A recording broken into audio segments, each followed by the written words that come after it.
Hello. This week we're going to be analyzing a story element of character in our stories.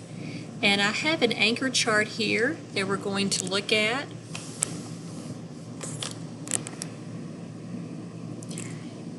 When you're looking at the character of a story, remember you ask yourself the question, who? Who are the characters in the story? There are the people, animals, or things a story is about.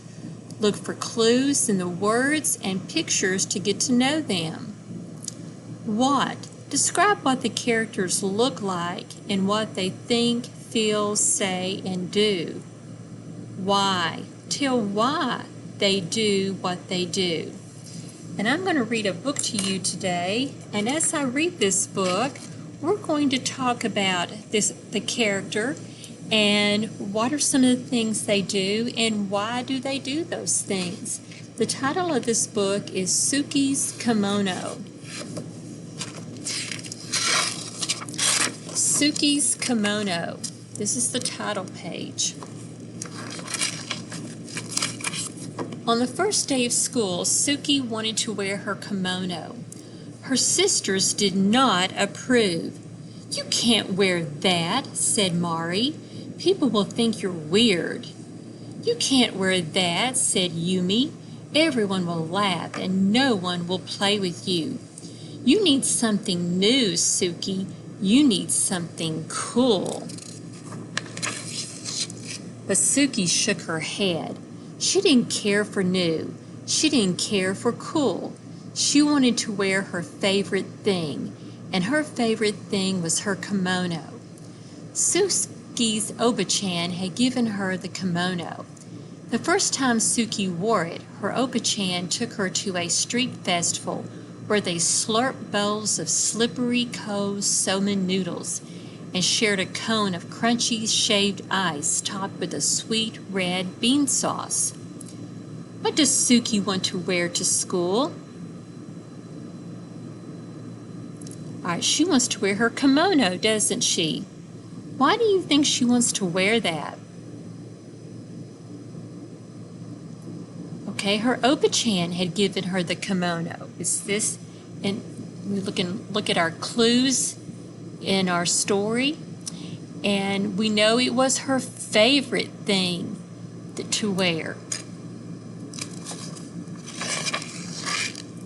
Under strings of paper lanterns, Suki joined her Oba-chan in a circle dance.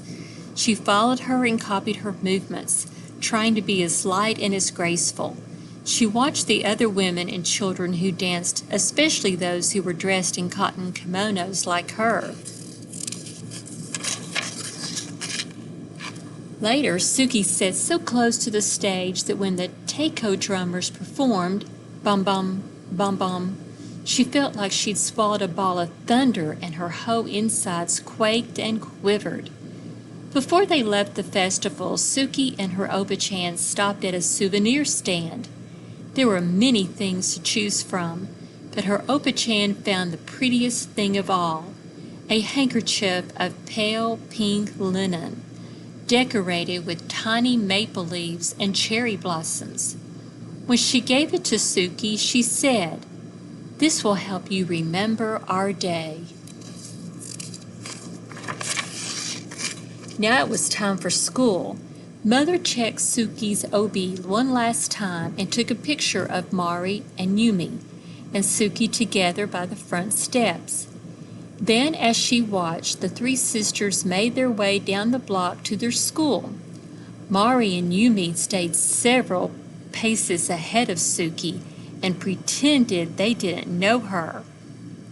Why do Suki's sisters pretend they don't know her? Do you think they might be embarrassed? They might be embarrassed by how she's dressed, because they're wearing new, cool clothes and she's just wearing her traditional Japanese dress. But Suki didn't mind. She turned and waved to her mother before she clip-clopped along in her shiny red jita, feeling very pleased in her fan-patterned blue kimono. Once in a while, Suki would lift her arms and let the butterfly sleeves flutter in the breeze. It made her feel like she'd grown her own set of wings. When they reached the school, Mari and Yumi hurried across the yard to a group of their friends. Suki stopped and looked around. Some of the children turned and stared at her, and others giggled and pointed at her kimono. But Suki ignored them. She took a seat on a swing and waited for the bell. A girl dressed in overalls just like a pair Suki had at home sat on the swing beside her. "Hi, Suki," said the girl. "Hi, Penny," said Suki. Why do the children stare at Suki and laugh at her kimono? She looks different, doesn't she? They're kind of dressed in their new cool clothes, maybe something you might wear to school on your first day. And she's dressed in her traditional Japanese dress. "How come you're dressed so funny?" Penny asked. "Where did you get those shoes?" Suki lifted her feet off the sand and wiggled her toes. "I'm not dressed funny," she said. "My grandma gave me these shoes." Suki started pumping her legs. After a moment, Penny did the same, and soon they were both swinging as fast and as high as they could.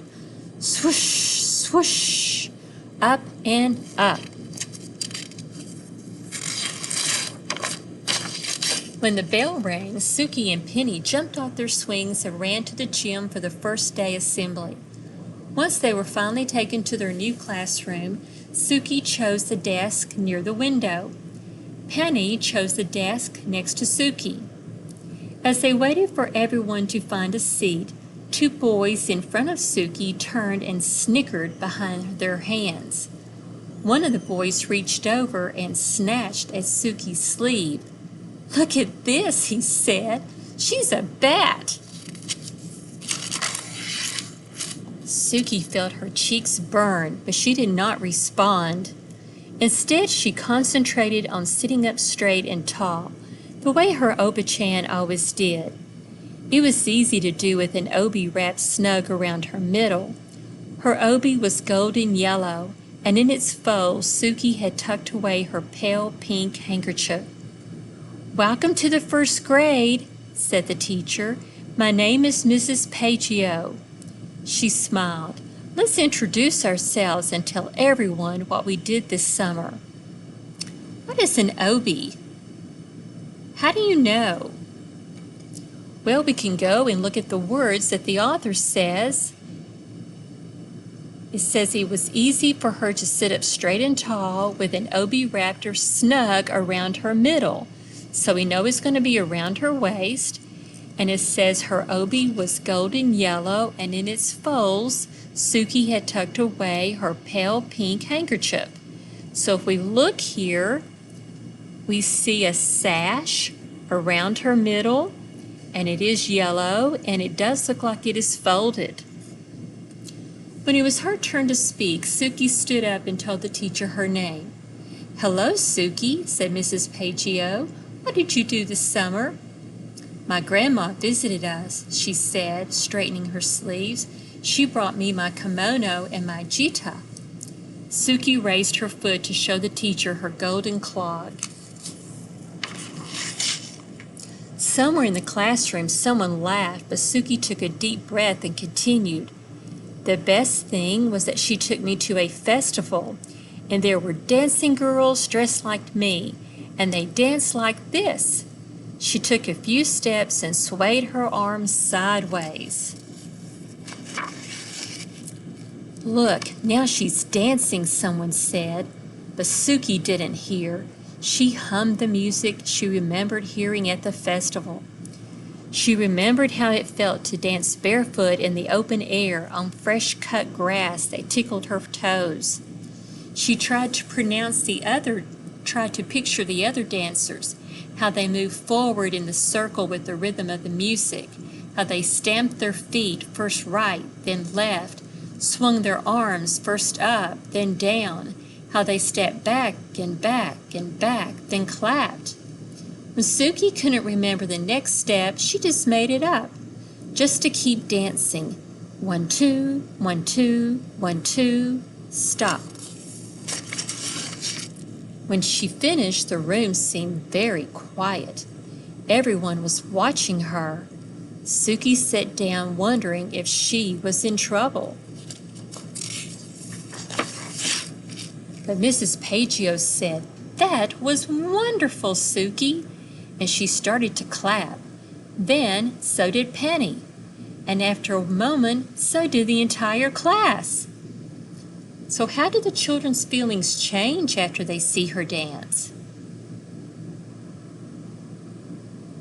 All right, they're proud of her, aren't they? They're admiring her ability and her dancing. They're not snickering behind her back anymore. They're not making fun of her. After school, as the three sisters walked home together, Maria and Yumi grumbled about their first day. "No one even noticed my new sweater," said Mari. "No one even noticed my cool shoes," said Yumi. But Suki just smiled as she clip-clopped along behind them. Suki pulled out the pale pink handkerchief from her obi and held it up over her head to catch the wind.